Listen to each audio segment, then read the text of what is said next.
Mirai black buster hit ని ఖాతాలో వేసుకున్న రితిక అందంతో పాటు అభినయంలో కూడా మంచి మార్కులే కొట్టేసింది. అసలు అశోకవనంలో అర్జున కళ్యాణంలో ఈమెను చూసి చాలా మంది అచ్చం తెలుగు అమ్మాయే అనుకున్నారు.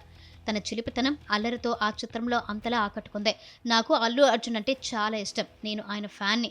తనతో నటించాలని ఎంతో ఆశగా ఉంది. అది హీరోయిన్గా అయినా సరే, చిన్న పాత్ర అయినా సరే బన్నీతో స్క్రీన్ షేర్ చేసుకోవాలనేది నా కోరిక.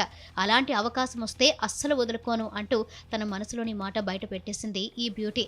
దీంతో అప్పుడే నెటిజన్లు బన్నీ, రితికా కాంబోని ఊహించేసుకుంటూ పోస్టులు పెట్టేస్తున్నారు. మిరాయ్ హిట్లో లక్కీ హీరోయిన్గా మారడంతో త్వరలోనే ఆమె కోరిక నెరవేరొచ్చని కొందరు అంటున్నారు. మొత్తం మీద ఈ బ్యూటీ పెద్ద ప్లానింగ్ మీదే ఉందని కామెంట్లు చేస్తున్నారు. రితిక ప్రస్తుతం 2 చిత్రాల్లో నటిస్తుంది. వాటిలో తెలుగు, తమిళ బైలింగ్యువల్ మూవీ ఒకటి కాగా, వరుణ్ తేజ్ హీరోగా తెరకెక్కుతున్న VT15 ఉన్నాయి. ఈ 2 ప్రాజెక్టులు షూటింగ్ దశలోనే ఉన్నాయి. తేజ సజ్జా హీరోగా నటించిన ఈ చిత్రం శుక్రవారం విడుదలై బ్లాక్ బస్టర్ టాక్ సొంతం చేసుకోవడంతో హీరోయిన్ రితికా నాయక్ ట్రెండ్లోకి వచ్చింది. దీంతో ఆమె కోసం నెటిజన్లు షెట్ చేస్తున్నారు. ఫ్యాంటసీ అడ్వెంచర్గా తెరకెక్కిన ఈ చిత్రంలో కీలక పాత్రలో నటించడంతో ఆమెకు అవకాశాలు క్యూ కట్టడం ఖాయమని పలువురు అభిప్రాయపడుతున్నారు. అయితే ఇందులో హీరోతో రొమాన్స్ చేయడానికి వీలు లేకుండా పోయింది.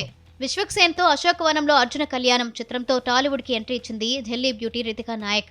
ఆ తర్వాత హాయ్ నాన్నతో చిన్న పాత్రతో మెరిసి మిరాయ్తో ఛాన్స్ దక్కించుకుంది. ప్రస్తుతం ఈ బ్యూటీ వరుణ్ తేజ్ సరసన ఓ చిత్రంలో నటిస్తుంది. కొరియన్ హర్రర్ కామెడీ ఎంటర్టైనర్గా తెరకెక్కుతున్న ఈ చిత్రం వరుణ్ తేజ్కి 15వ సినిమా కావడం విశేషం.